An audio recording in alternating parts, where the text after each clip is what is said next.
Truth be told, like I'm very unhappy with the fact that I gotta do this while my heart still hurts as a result of the World Cup finals. But let's like the video, subscribe, hit the bell so you can stay notified, and let's get this Kubera stuff popping, man. But just let it be known, 2026, France is coming, bro. Be coming. Let's get it.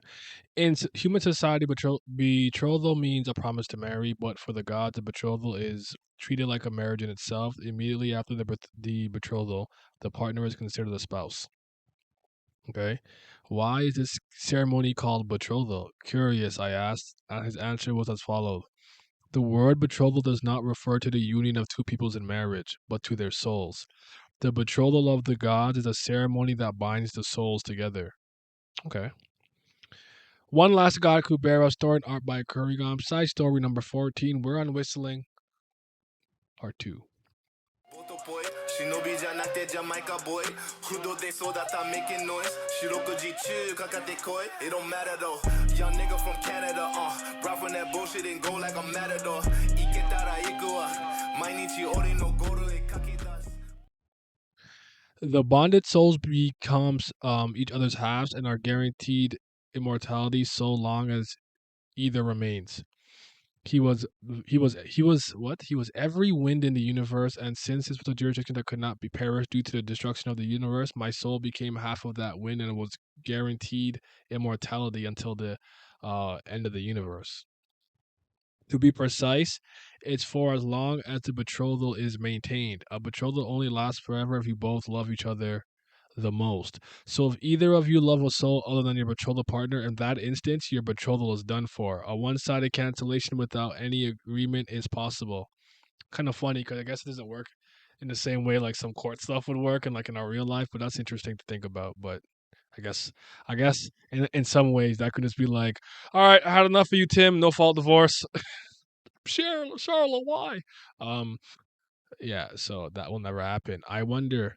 You will never know how things turn out. I wonder if what we're getting to is when Vayu said something about his betrothal, like having to let his betrothal die or whatever the case is, and what really had to die was the love, which means their connection is gone, and now she's gone. For oh, hold on, wait, I could be so wrong though. So don't even. You know what? Let's go. I wonder. You never know. Things will turn out. You little. You think it's okay for the officiator to say such things? Is that why you acting like this? Oh, okay. Did I even want to be? Weren't you begging me to do it? I couldn't get in contact with Chandra, so I had no choice. I wanted to get betrothed right away, and since you were the only available fifth Zen god, anyway, I did it for you. What's the big fuss? Don't be mad. I was just teasing you because I envy you. Haha. What does he have to be envious? Getting betrothed is something any god could do. It's tough for him since he already reached the top. The top, it's a place you can go once you attain enlightenment. For an ordinary soul, attaining enlightenment is akin to an exit to this universe. But gods like us, whose jurisdictions make up the universe, must not exit it recklessly. And so, through the top, we rebuild ourselves through adjustments and return with a created reason to stay in this universe. That is fascinating. Okay. As a result, Indra's character is completely changed. In that state, he would be capable of something like true love. Even if he was, it would be a shallow emotion.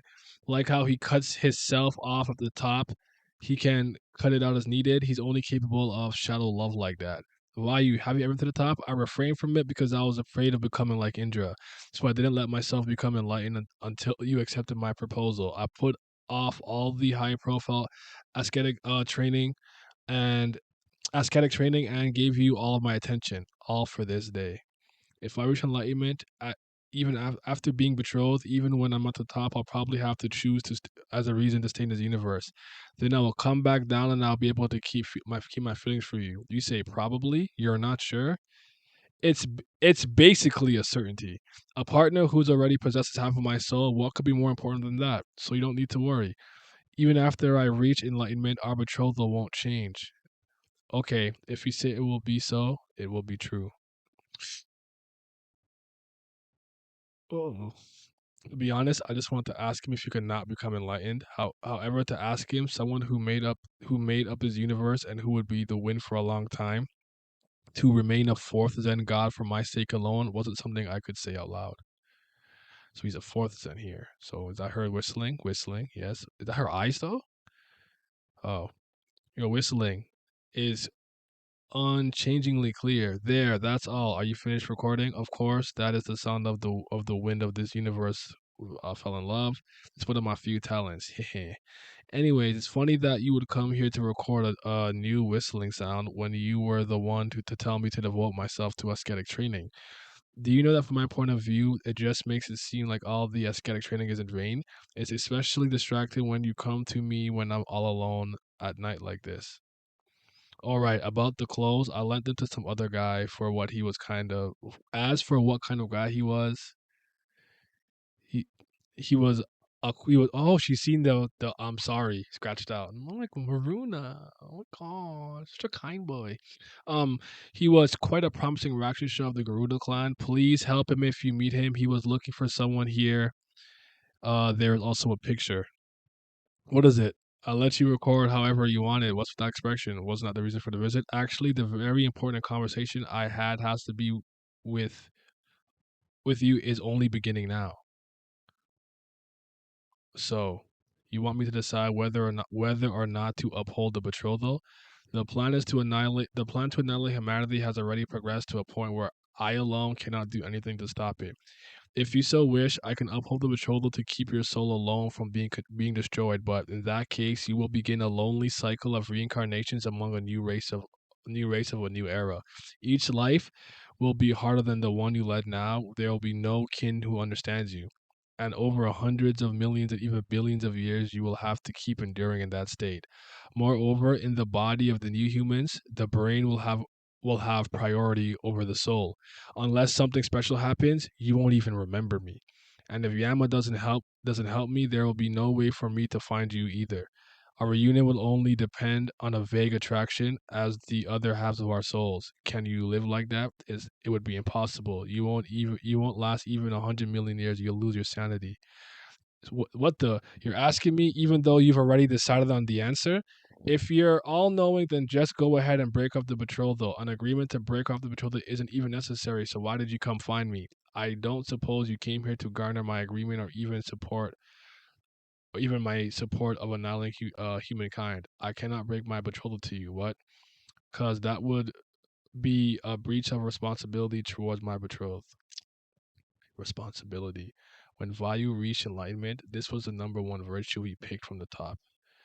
He thought that if he chose me as the sorry, if he thought if he chose me as the first as the first, he might make an incorrect decision during a matter of great consequence of the universe. And if the universe gets destroyed, the betrothal belonging to that universe will inevitably come to an end. He said he made the best possible choice to protect me.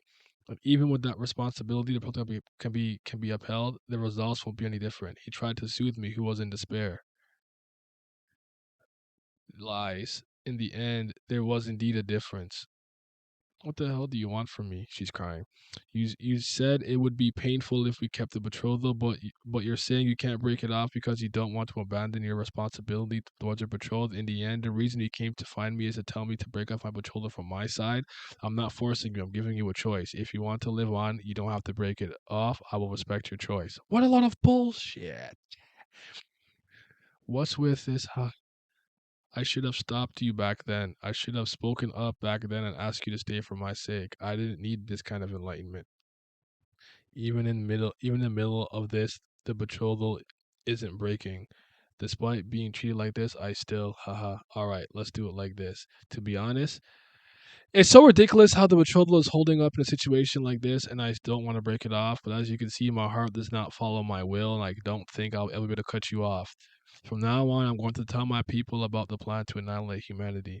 If you want to stop me, kill me with your own hands. If I am killed by your hands, and I will be able to give up on you and break the betrothal easily. I can't do that. Killing you with my hands is yes, difficult. Yes, I'm suggesting that knowing full well either you abandon your responsibility to your betrothed or you abandon your responsibility to the plan to annihilate humanity. Just cut one off. Just cut off one or the other right now. The choice you have to make, the guilt you must bear. Don't shove it onto me like a coward. And then she Transformed? What the hell? Crackle? Thud. Your betrothed has also got. Oh, did fucking Indra do that? No way. Your betrothed also got quite vicious personality, eh? Challenging you like that while knowing you how troubled you are by it. Don't worry, cause I already cut off your betrothal. Your betrothal officiator can also rescind it. I guess you didn't know. It would have been so easy if you come to me straight away. Why waste your time meaninglessly coming here? Anyway, hurry up and sort her out. I will go ahead and wait for you. Is she dead? Oh, so those are her headphones. So that's why he got the Beats by Dre. Okay. Since he only upheld the betrothal with responsibility, perhaps he didn't expect breaking that betrothal would be so painful. Before his enlightenment with the pure heart, the one he loved with all his being, his other half torn out and collapsing, the fact that he would never be fine with it was unbeknownst to him, to that God I loved. Oh my God, Kurigam. Hey, you there, don't hide, come here and listen. Why are you glancing around so much? Did someone nag you? Did you sneak out without your mom knowing? Looks like you're interested in whistling. I'll teach you. I just like to listen to it. Really? Then there's an uncle in our village who is better. I just like you. Oh, it's the end, bro. Bubble Kim scams translated no. In the first part, Vaya literally says the character does not stand for marriage but soul. Betrothal in with the Raws, Kurigam, the variant, soul, the good meaning character sound like Korean promise. So the human society reads it as marriage promise, while the gods read it as soul promise. If it was a bit too long to explain in the middle of the episode, so I hope you like find this note. Human, even though she looks like this, if you look at season 3, episode 173, you'll see the early human race had a large differences in their appearances. Even seeing Marilla's appearance, they thought they belonged to their same race, but it's not unusual for them to have pointed ears or unique skin. However, that part on her head are not horns, but a part of her hair tied up on a long string. A scene a lot of you liked. Since Vayu isn't that tall, this was the only lifetime such a pose was possible with his betrothed. Many asked if why he would have killed his betrothed if Indra showed up. If that was the case, Indra wouldn't have a reason to come all the way here in the first place. From Vayu's point of view, this isn't their first meeting. He had been watching over her since her life before that, but this was the first time he had the courage to approach her. You evil, sick woman. Why did you do this to my. Nah, bro. Nah. I'm